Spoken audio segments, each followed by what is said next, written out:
And we're back with Joey Sylvian, who has been involved in marketing and sales for over 25 years. And Joey, your company, Virtual Interactive Agency, certainly covers the waterfront, as Marlon Brando's movie gave out.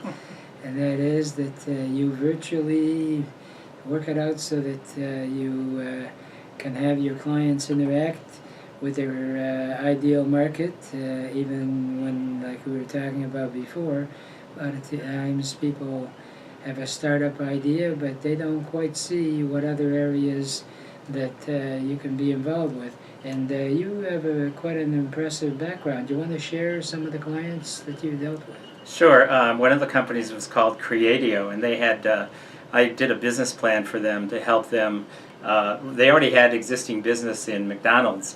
They have like audio systems in McDonald's, radio stations basically in McDonald's themselves. So when you walk into McDonald's, you'll hear on the radio, on their audio internal radio system, you'll hear promotions like for McMuffins or whatever products they have at different points of the day.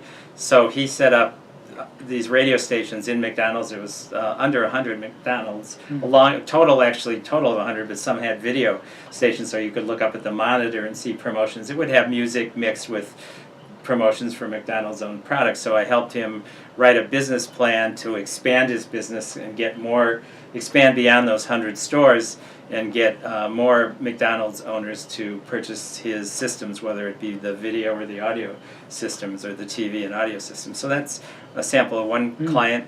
Another is a company called Zev Exchange, who had the foresight to go to California. California had requirements to get vehicles, electric vehicles in California long before they made them, which was about 6 or 7 years ago.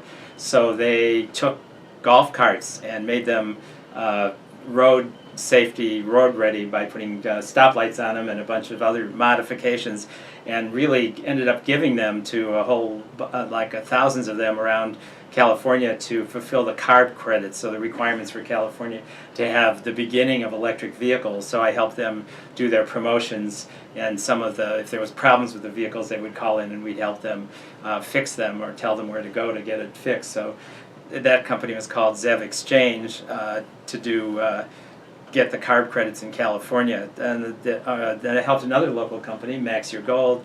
They exist and they help sell. They help trade in your gold, and the owner's goal was to give the best price for gold in the area, and his target actually turns out that a listing of the Free Press a little while ago said like Max Your Gold was gave the highest amount of money for your gold. So his goal when he started the company, working with him, was to give people the most money for that. He felt people were going to get ripped off, and he wasn't going to rip them off. So his company, which happens to be Ken's brother, also was real successful in trading in gold for people and giving them cash. So those are a couple of the companies. There's a whole list of companies that I could go on for a very long time about all the companies I work with. I see. Well, obviously, it's important that whenever you're considering someone like you, Joey Sylvian, from VIA, that like the old line goes, if you're so damn smart, why ain't you rich?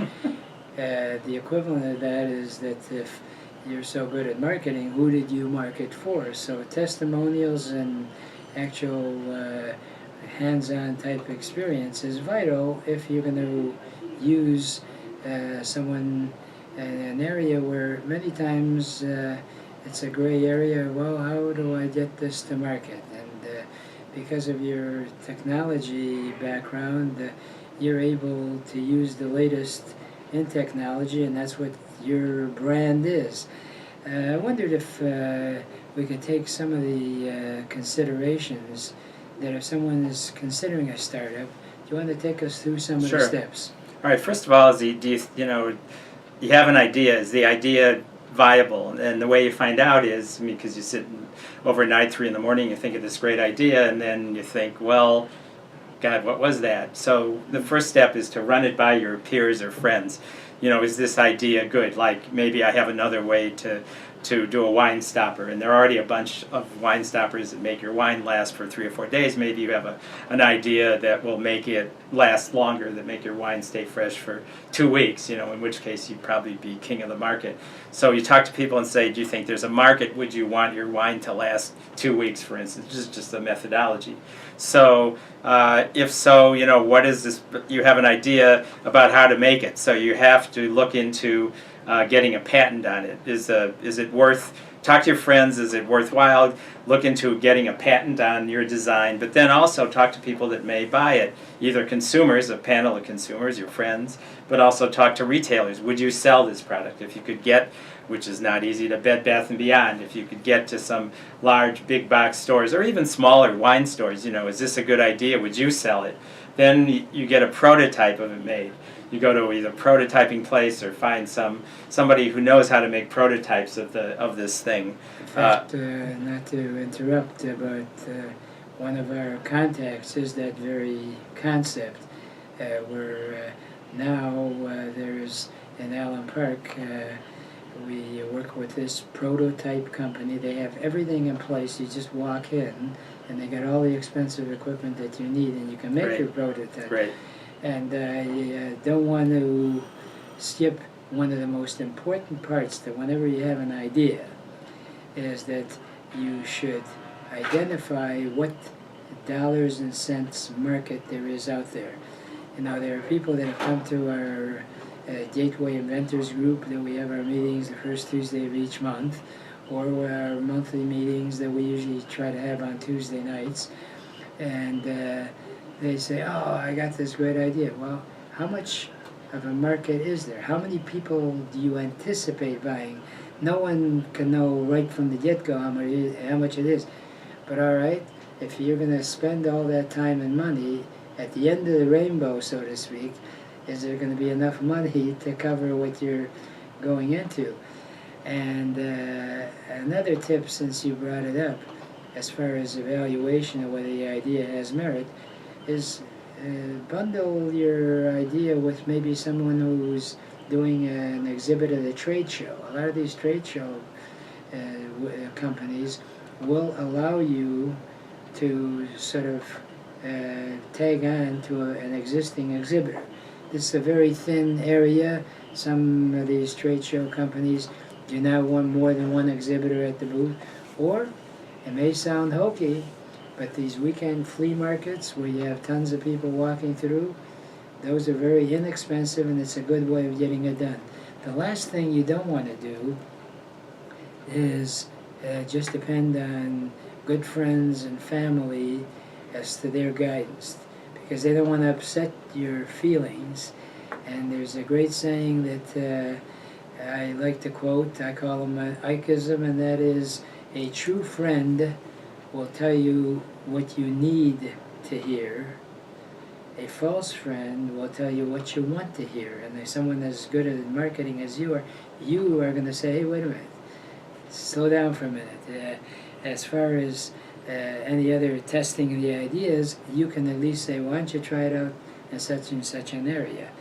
And do you have any thoughts, this may be too open-ended a question, as far as organizing, how do you go about organizing? All right, well, so let's follow the analogy through with the wine stopper thing. First of all, you need to have, means of production, like Ike said. If you can get a prototype in place, then where do you get it produced? Do you get it produced locally in the U.S., or I hate to mention China? That's another alternative that entrepreneurs try to stay away from these days. It's not in, but for an entrepreneur, it's sometimes the best, most cost-effective way. You find a way to produce the product. Then you need a sales force, or you need someone to focus on marketing, whether it's, Facebook, websites, Pinterest, whatever, the whole variety of social media, plus producing videos, plus the whole scale. You need someone to be dedicated, and a lot of people forget about that part. They went, well, we can create the product and people will love it and they'll just come and use it and buy it on our website. Well, it doesn't quite happen that way. You need to have people become aware of it. There's usually like 7 steps in the process of getting someone to even to know about it and then make a purchase decision. So awareness is the first step, and then all the way to the fact someone actually clicks online or goes into a store. So there's a lot involved with marketing, but a lot of people just create a company. Oh, this is such a great idea. Everybody's going to come and they'll buy it for sure. So you need a marketing person on your staff. You need an operations person, someone who's going to get the product in, make sure it gets packaged, someone to follow through. Then you need someone to get the money, whether it's the owner or founder, a way to get money to either you bootstrap it, pay for it yourself, or you get some angel capital people to invest, or you get venture capital at the next step. I mean, there's a whole lot of steps in creating a company. But one of the steps really people forget is the marketing part. They went, yeah, we'll make it and people will buy it. They'll come to us, and that's crucial. But there's other steps about how you organize and all that. Incs or LLCs or LTDs. Well, we're going to have to continue on our visit with Joey Sylvian the next time we have an opportunity to get together, because quite frankly that's what the Entrepreneurs Network of Michigan.com is all about. We can bring in the right people, and I can't help but remind folks that the worst thing in business, and I'm sure you'll agree with it, Joey, is a lot of people that they do not know that they don't know, and that's where we can be of help. And unfortunately, we run out of time, and I only have enough time with my parting remark, which is if you really want to get anything done in life, you'll find a way. And if you don't, you'll find an excuse. And there is no excuse for not achieving your dreams and goals in America, because it's the greatest country in the whole world. Remember, a goal is just a dream with a deadline.